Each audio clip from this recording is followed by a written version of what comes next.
This day in Philly sports history is proud to be a part of the Clashing Conferences Sports Fan Network, where passionate fans make powerful content. Check out theclashingconferences.com and join the squad today.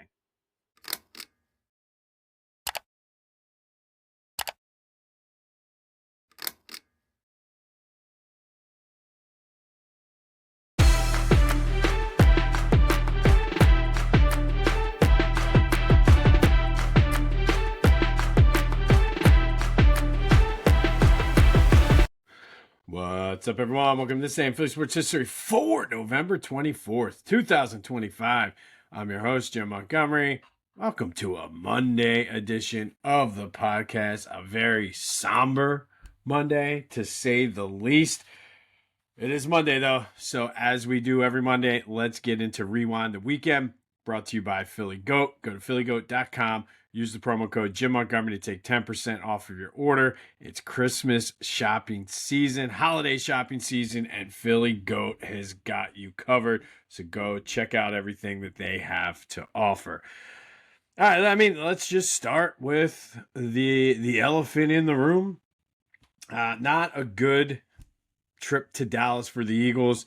And it's an odd feeling. It's not something we're used to feeling over the past few years, but how do you blow a 21-0 lead? And as always, these are just notes that I jotted down. I haven't watched any post-game press conferences, rewatched anything, but 21-0 lead and you blow it. And really, it was the first quarter, and then after that, there was not much of anything going on. The defense, I guess, played well in the second half, or the second quarter, but I feel as though they were just, I think they got tired.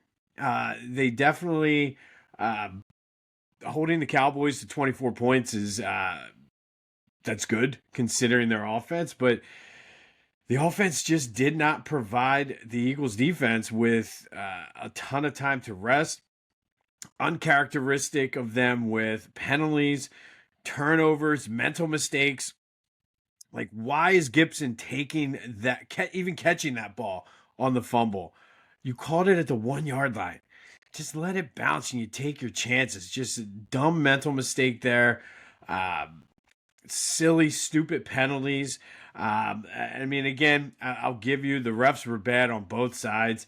I'm not sure how Coop's getting face masked and then gets called for defensive pass interference. Just bizarre.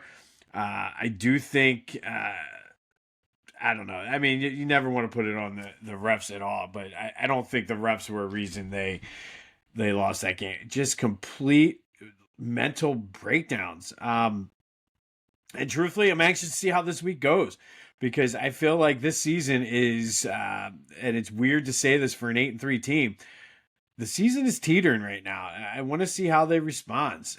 There's plenty of blame to go around, but they can go one of two ways with this: rally around it, or just completely go in the tank and spiral out like the 2023 team did. But like the offensive line, Jeff Stoutland, and I get part of this is on Howie Roseman for not having the players, but part of Jeff Stoutland is getting these guys coached up to where they have the next guys in line. And it certainly has not been Stoutland U. It's been Stoutland Elementary at this point. What is going on? And what's up with Tyler Steen? And I don't understand how what he was doing is not a false start every time. Like, he's up looking around. Like, are they having to call the play out for him? And he's not sure what it is. And if you're here 12 weeks into the season and you don't know what the play calling is, that's a problem. But he was late getting down every time. He's just standing there. Everybody else is in their stance, and he's just looking around. Like, I don't know. Injuries, you can say that. I mean, Cam, I'm sure, is back, banged up. No Lane, but man, Saquon's getting hit every single time in the backfield, and he's not making the cuts and the moves that he usually makes. So there's definitely that going on. Play calling got very bland, vanilla conservative, whatever you want to call it. Like I'm not sure. I mean, it's like they tried to get aggressive a couple times and it didn't work, so they went away from it. Um, I don't know if I'd put any of this on Jalen. I mean, without having to watch it, I think a couple times you could see on replays he missed Goddard over the middle, who was open, but he had no time. Guys were in his face the whole time. Um, I just don't know, and I think George Pickens is an absolute stud. Like I'll just throw that out there.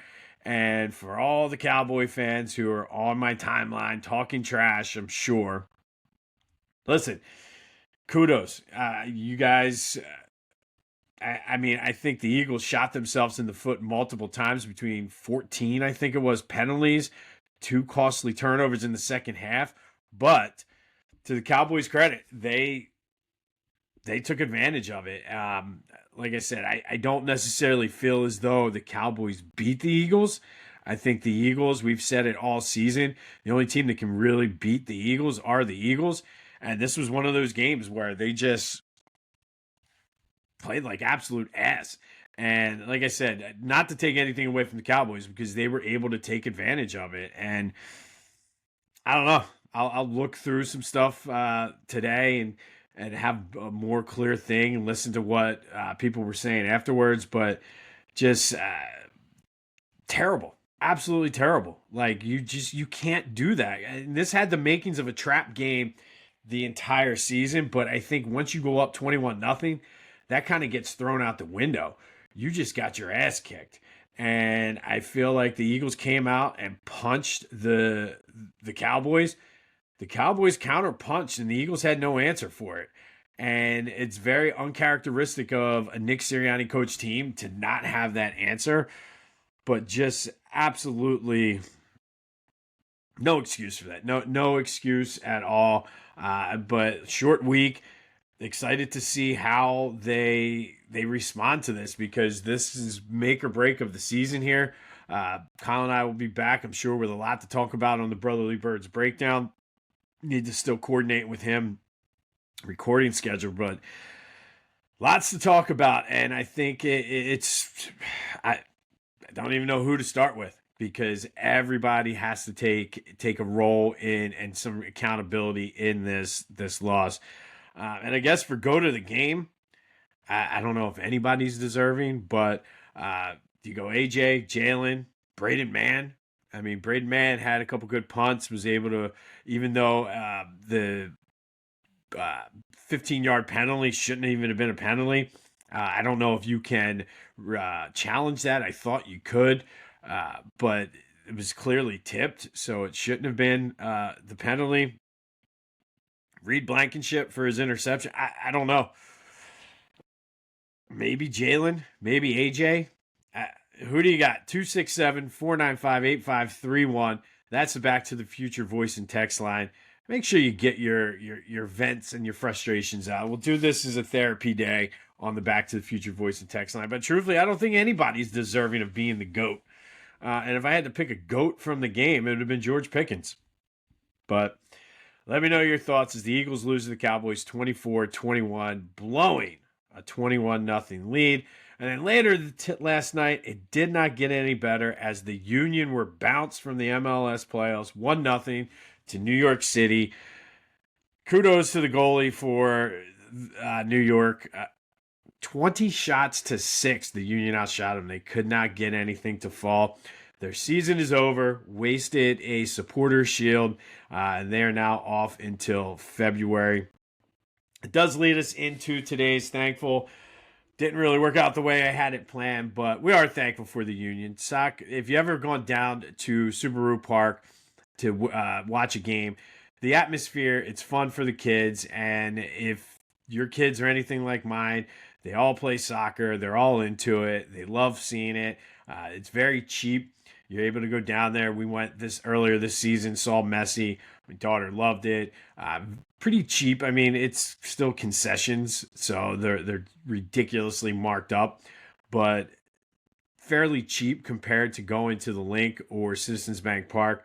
But we are thankful for the Union. They did win the Supporters Shield. It was a fun season. Looking forward to seeing how they bounce back. The ownership group there, they have a plan. They stick to it. And they consistently, over the past few years, they've been a solid, decent team. But it is a good atmosphere, good place to go take the kids. So today, we're thankful for the Union. And then earlier in the day, Sixers lose to the Heat 127-117. No VJ Edgecombe, no Joe. Tyrese Maxey had 27. Robert Drummond, 14 points and 23 rebounds. But the Sixers just could not beat the Heat as they lose in a Sunday matinee down at the X. Saving grace of the weekend, the Flyers won on Saturday 6-3 against the Devils. Noah Cates had a goal and 2 assists. Tyson Forrester, 2 goals. Mishkov and Trevor Zegras also scored. They were lighting the lamp down at the X. Dan Vladar was solid in goal again. They're back at it tonight against Tampa Bay. Huge test for this young Flyers team, so looking forward to that. And Villanova football won down on the main line 34-10 against Sacred Heart. The FCS playoff brackets were announced yesterday. The Wildcats draw Harvard in the first round of the playoffs. Their first exposure and experience in the playoffs is the Ivy League. Finally participated in the FCS playoffs. So they play Saturday, and hopefully it's a better college football experience than what my Temple Owls put in on Saturday down at the Link. 37-13, they lose to Tulane, the number 24 ranked team in the country. One more shot this season to get bowl eligible. Kind of disappointing the way this season has ended after that great start and you can go back to a couple games where they had a shot. So we'll see if KC can get them pumped up for North Texas.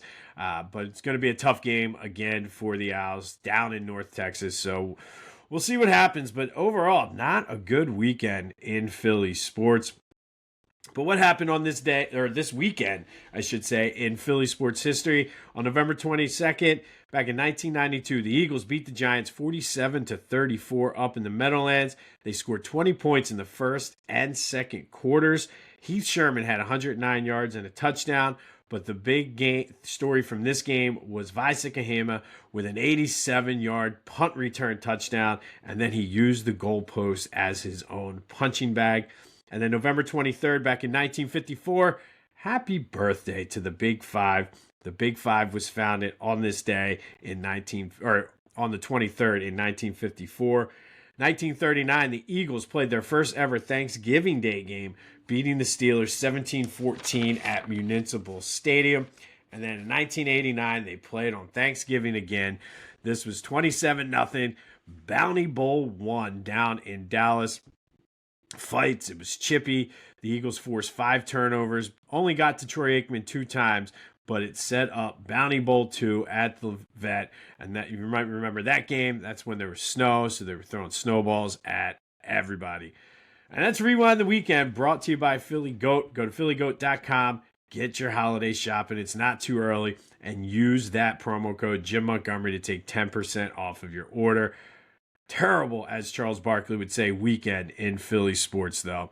Be sure, though, to follow me on Philly Jimbo. All social media. Subscribe to the YouTube channel, Jimbo_Mont. And we are in the midst of our 3rd annual gift and food drive benefiting the Mattie Ann Dixon Community Cupboard. Some donations are already coming in. I got some food donations, some gift cards. So you want to do some good on a terrible Monday here in Philly, go donate any of my social media, scan the QR code, and it takes you right there. We will be starting next week already. It's hard to believe we'll be starting the reverse advent calendar. So stay tuned for that. But use the day to get some positivity out there. Make you feel better. Donate and help our friends and neighbors. All right, Friday, the trivia question. I said, how many Final Fours did each team in the Big Five make and what years? Well, Villanova has made it 7 times in 1939, 71, 85, 2009, 2016, 2018, and 2022. Of course, winning it 3 times. LaSalle's made it twice, 54 and 55, winning it in 1954. Temple twice, 1956 and 58. St. Joe's once in 1961. And of course, the Penn Quakers made it one time in 1979, losing to Irvin Magic Johnson in their Final Four appearance. Today's trivia, though, it is Thanksgiving. Eagles have played on Thanksgiving quite a few times. What is the Eagles' all-time record on Thanksgiving? Hit me up on the Discord, which is the first link in the chat, or the Back to the Future voice and text line, 267-495-8531. And like I said, let's just vent. Use it as a therapy session. Get it out. Just yell, scream, whatever you need to do, because there's a lot that needs to be addressed. Whether you're coaching Little League, crushing your fantasy league, or just rolling up to a bachelor party like a Philly legend, Lotwin Custom Hype Chains bring the energy. Fully customizable, totally unforgettable, and guaranteed to turn you into the MVP of the moment. Great for teams, groomsmen, or anyone who wants to show off with some serious swagger. Go to Lotwin.com, use the promo code TCCPOD, and get 10% off your own custom hype chain. Lotwin, let's get hyped together. All right. November 21st, or 21st, November 24th. First, we're going to go back to 1960. And on this day in 1960, Wilt Chamberlain was doing Wilt Chamberlain things. I say this all the time around this time of the year. This essentially could be this day in Wilt Chamberlain history between his on the court and off the court activities. I'm sure there's always something we could discuss with Wilt Chamberlain, but today it was on the court back in 1960. His Philadelphia Warriors lost to the Boston Celtics 132-125, but Wilt scored 34 points and had an NBA record 55 rebounds that still stands today. Just ridiculous. Most of the top 10 all-time leading rebounding games they're littered with Wilt Chamberlain and Bill Russell. If you want to go more recent, from like 1983 on, the record is Charles Oakley with 35 back in, I believe it was 1995. So it kind of puts into perspective. You don't hear too many 23 rebound games like Robert Drummond had yesterday, but kind of puts that into perspective and is all the more impressive that he had 23 yesterday. Fast forward to 1993. Flyers beat the Canadiens 9-2. Kevin Dineen with his 10th career hat trick. Mark Recchi had 4 assists and a goal, and Tommy Soderstrom had 33 saves as the Flyers were looking good. And then, ironically enough, Kevin Dineen was acquired from the Hartford Whalers in a trade that sent former Broad Street bully Rick McLeish to the Hartford Whalers. So it's kind of odd how 20 years from the time they played sort of overlaps there. But Flyers beat the Canadiens on this day in 1993. Kevin Dineen with the hat trick. Mark Recchi with 4 assists and a goal for 5 points. And then going back to last year, 2024, Eagles beat the Rams 37-20 out in LA.